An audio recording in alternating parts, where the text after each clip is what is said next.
Welcome back, you filthy exiles. So obviously we've got the new Incinerate transgems that have been released or announced at this stage, being both Venting and Expanse. So I thought I'd do a video on this because Incinerate is actually a build that I made 2 leagues ago, and I have a league starter which I'll put a link up in the video up here or in the description below. Okay, so I did some real scratch numbers because I actually have a bit of understanding of this build. So this is the skill as it is, right? With 10 stacks Incinerate. We're talking about mathematics here, by the way. A little bit of math can't hurt you on a Saturday morning. So we get to like 19.8 mil DPS. Now I did adjust for a couple of things, like they patched out the abuse between Awaken Elemental Focus and things like that, having an absolute, because the way that I originally understood this build was like the last final wave of the hit was an absolute hit, which gave you a burst of like 500% DPS or 500% additional damage with that final wave hit. And I'll show you what the build looks like as it is, as it stands. Now, the transgems are just for this in the two variants. Venting, or at this stage, Venting looks like it would be the better option from a consistent damage standpoint. But if you were playing an Ignite version of this build, which you very much could get working with some rejigging of my tree moving in the way of Ignite, then Expanse is hands down going to be better because number one, you only have 4 stacks that you need to build up for channeling, which is a lot quicker. And then beyond that, you're also going to have bigger 700% instead of 500% final wave hit. But actually, in the case of this one, it's not going to be that. It's going to be 400% versus the initial 250%. So it's 150% increase to your Ignite procs, potentially. Meaning that Ignite's going to be more meaningful using Expanse, and you're going to get a relatively large AoE out of that as well.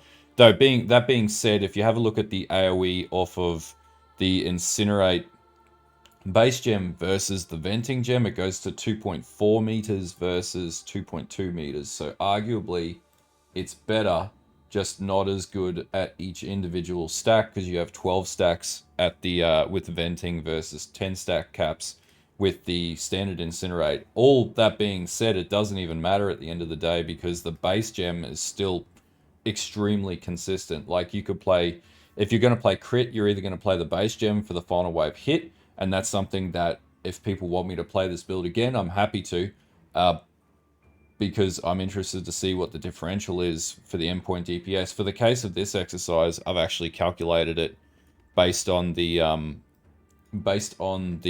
DPS as like a standing build, so we can see here we go from 19.668 on the base, and this legit puts out this DPS. It's absurd. On the next transgem, you go to 7.8 based on total max cap stacks, and the DPS is what comes out of the final wave hit. I don't have an Ignite variant of this build, so if somebody wants to take my tree and rejig it, absolutely more than happy for you to do it. It's pretty easy. You could easily get this running as an Ignite build, which is something that I thought about initially, and it could be something that I plug into my Purifying Flame tree. I'm not sure. Haven't looked into it enough yet. And Venting goes up to 2.36 mil on hit. Arguably, this is going to be better if you're like standing still and you're not going to break the wave on the last wave hit. And so, you know, this is with this setup from like 2 leagues ago. And if we have a look at what I did with Lightning Tendrils last league, it got so much higher. Like some of the changes to the way that I built the tree and everything. Now, also bearing in mind this rodent's tattoos, so I'm going to leave the tattoos in here. Aside from the changes to the tattoos, essentially, we got access to tattoos again. Anyway, let's have a look at this build as it is, and I'll show you what this looks like so you can get a bit of an idea of what Incinerate looks like based off what we just discussed there. I reckon that this is, again, going to be a really good build, and as I said, I've already got a league starter for this type of build as well. So let's run a map, and I'll show you guys what it looks like.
Okay, so basically, yeah, like it's not the fastest build that you'll play, like, and there's a lot that you can do with this build to make it better. Like in my case, you know, I am running things like Relicash and Incandescent Heart, basically the same as my CI setup from last league.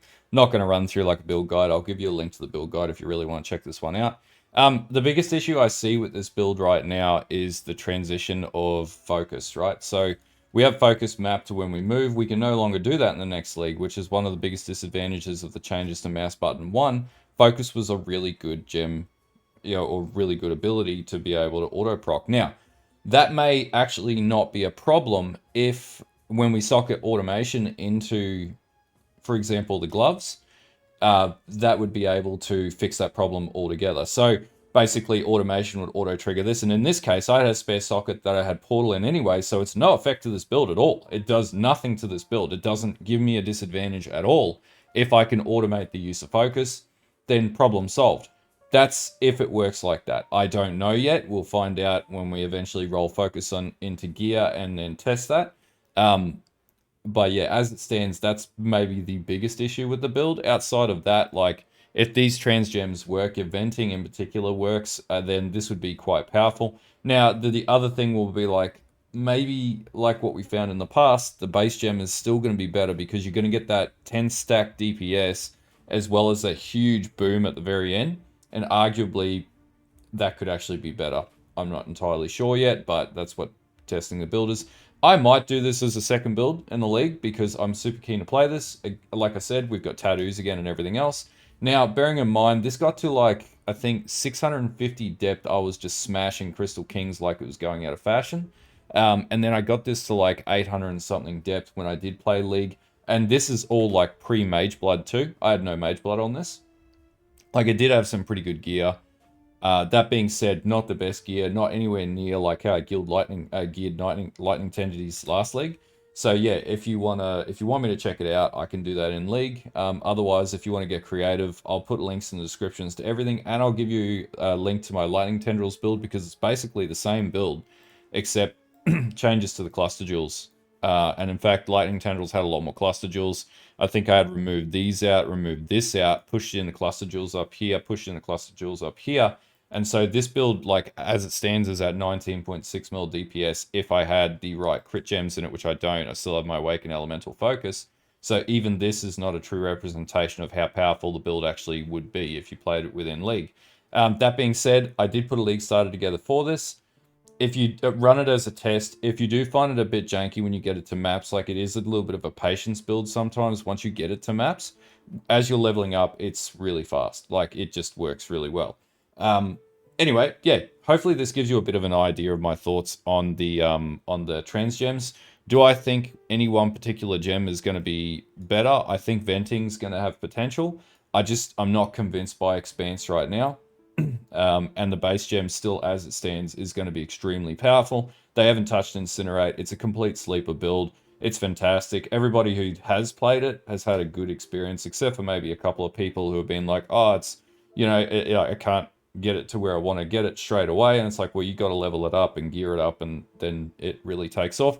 This build really pops off once you get it with, upgraded with an Aegis Aurora, and once you get things like, you know, Chaos Inoculation and whatnot into the build, and you can mitigate Chaos damage and things like that, this build just gets crazy. Like all of my CI variants of builds, they all get pretty tanky.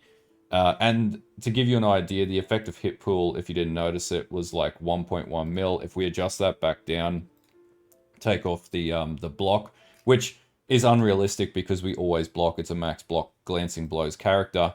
We still get to 163k effective hit pool. So it just has an obscene amount of defense on it at the end of the day.